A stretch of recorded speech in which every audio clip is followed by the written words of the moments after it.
దేవుని మందిరంలో మనం అడుగు పెట్టినప్పుడు మనం గ్రహించాల్సిన 3 విలువైనటువంటి విషయాలు ఏంటో తెలుసా?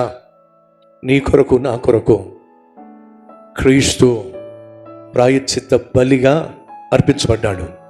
2, నీ కొరకు నా కొరకు ఆయన క్రయధనము చెల్లించాడు.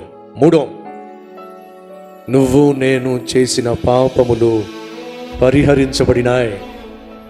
దేవుని సన్నిధికి వచ్చినప్పుడు, ఆయన సన్నిధిలో, ఆయన మందిరంలో మనం కూర్చున్నప్పుడు అర్థం చేసుకోవాల్సింది ఏంటో తెలుసా?